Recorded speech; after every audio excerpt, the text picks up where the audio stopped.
From Montana's news leader, this is the MTN 530 News.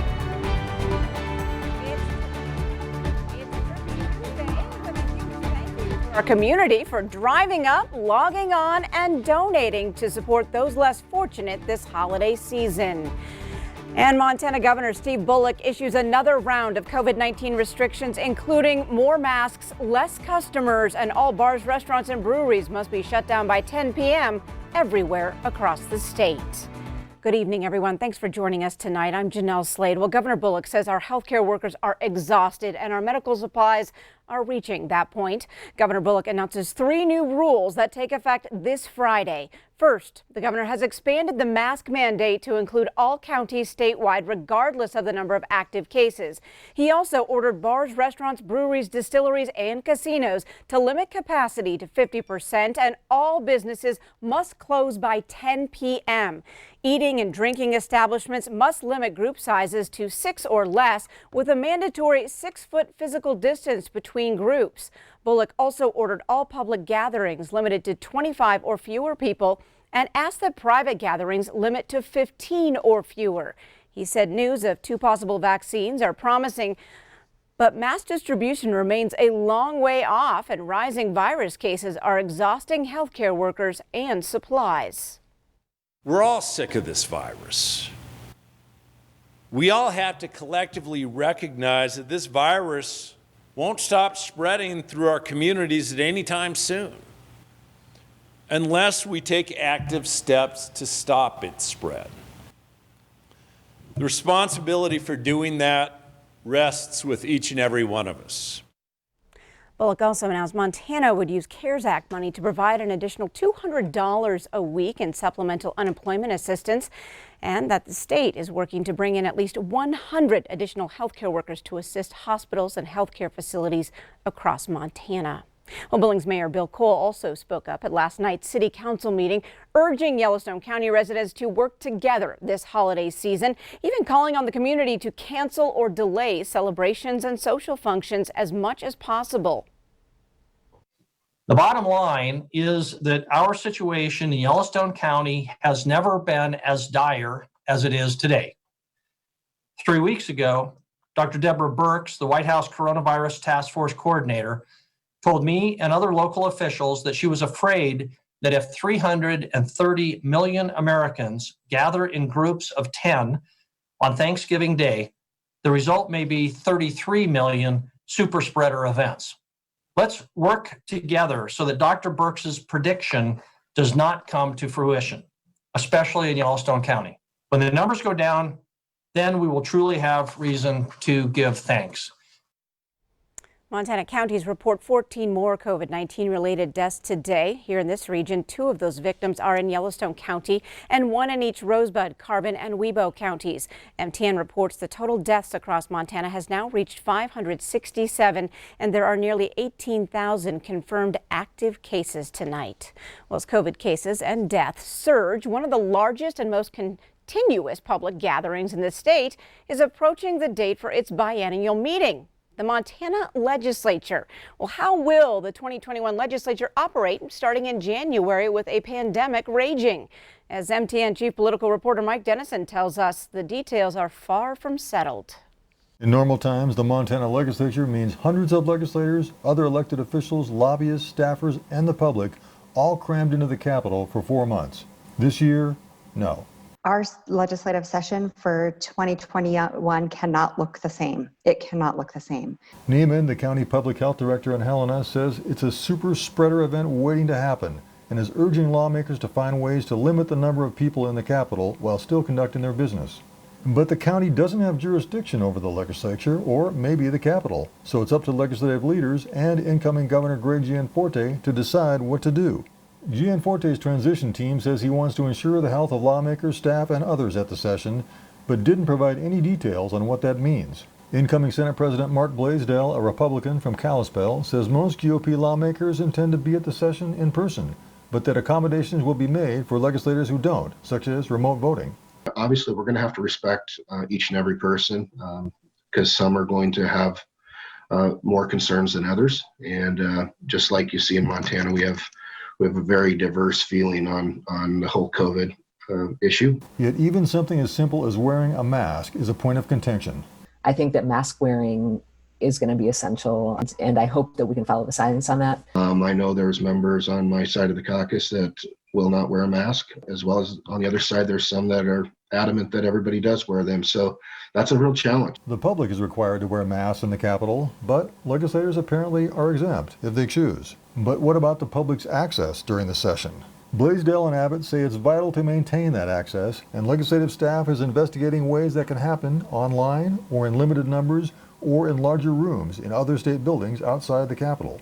Obviously, we're going to need to limit numbers, and how we do that with equity in a fair way for everyone that has an interest in participating in legislative business is a question that we have to answer. Neiman also says it's not just Helena that could be affected by how the legislature chooses to operate. We have legislators traveling in from all parts of the state into one location, and going back from Helena back to their communities. And so with that comes risk. Lawmakers from both parties meet Wednesday to choose their leaders for the 2021 session, and they'll get together in the coming weeks to hammer out the operational details.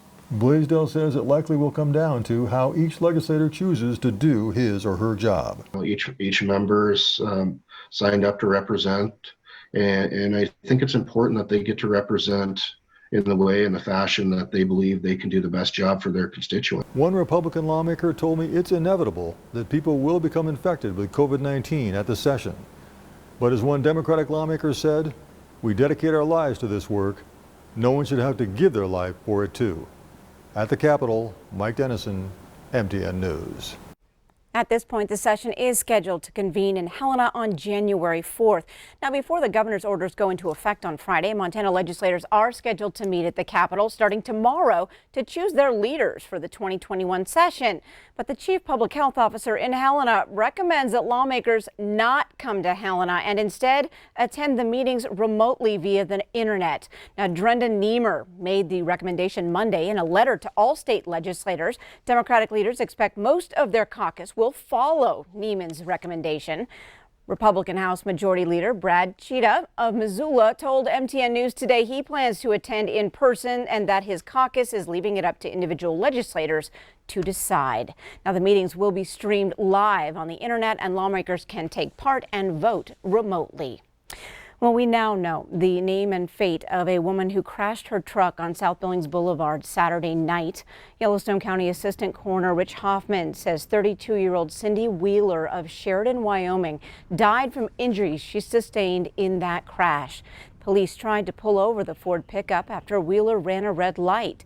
Police say Wheeler took off at high speeds, and although the officer did not chase her, she lost control of the vehicle, left the roadway, rolled, and struck the Mountain Supply building.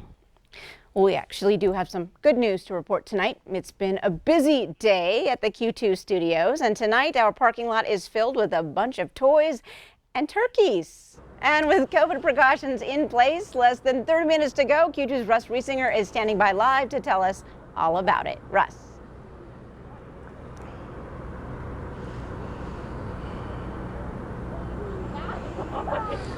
Well, it is Turkey Tuesday. It's a Q2 tradition. Every year we ask our viewers to help out and make this a better holiday for everyone in our community by donating frozen turkeys and non-perishable food items to the Billings Food Bank. This year we're also collecting toys for Tots. And every year you come through in a big way, and this year is no different. We'll still be here for about a half hour. I want to check in with my cohort, Mitch Legge, right now. And Mitch, certainly a great turnout today for a very important cause. Oh, that's for sure, Russ, definitely. Throughout the day, I saw that more than 9 of the big pallet boxes were filled up with turkeys straight to the brim from our viewers, so we really want to say thank you to everyone for that. And I've been here since about noon, and as Turkey Tuesday went on, and here's a look at some of the socially distanced fun that we've been having throughout the day. Turkey Tuesday started off ready and raring to go Tuesday morning with a steady line of cars coming to make donations throughout the day. Volunteers with the Billings Food Bank and U.S. Marines with Toys for Tots manned the donation station for the day. It's fantastic. It's been a nice day. It's cool, but it's also toward the end of November in Montana. So this is really a nice day, and the turnout has been phenomenal. Not even the COVID-19 pandemic could slow Turkey Tuesday down. Shandy said this was on par with events in the past, with plenty of people choosing to donate cash rather than food. There was no snow or rain for the volunteers as they packed hundreds of frozen birds into the back of a freezer truck. The food bank got some help from missionary women with the Latter-day Saints. I think the people out here in Montana are great. They're super generous and they have a lot of love in their heart. And so to be able to accept that on behalf of someone else feels really, really good. Plenty of brightly colored toys for girls and boys were dropped off to the studio parking lot as well. They were donated to Toys for Tots. It means a lot. It means a lot to me because I love Christmas. It's my favorite. And being able to spread joy and hope for less fortunate families is one of the things I actually love to do a lot. Toys for Tots is especially looking for toys for teenagers at this point in the season.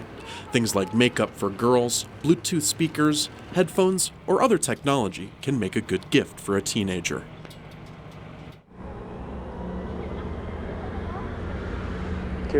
And we are going to have to wait until tomorrow to hear the totals of all of the turkeys that were found here at Turkey Tuesday this afternoon. They're still counting them up this evening, Russ. Well, it definitely looks like it is going to be another terrific Turkey Tuesday. So we want to thank everyone who has come out so far. We'll be here till 6 o'clock if you want to still come by. We're going to send it back to you now in the studio, Jeanelle.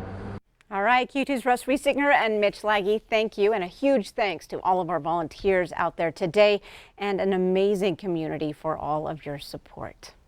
Well, up next on tonight's MTN 530 News here on Q2, after living with type 1 diabetes for 10 years, one college student is now using her experience to help erase the stigma around the disease. Stay with us. And coming up in weather, I don't know if you noticed, but hey, we're starting to return back to autumn. That means temperatures will be in the 50s and 60s for the next few days, at least through Thursday. Wind and snow, that's going to be near the mountains. And we're looking at maybe temperatures going to stay warm and dry and probably going to stay with us like that all the way through Thanksgiving. We'll have more about your forecast coming up in a few more minutes.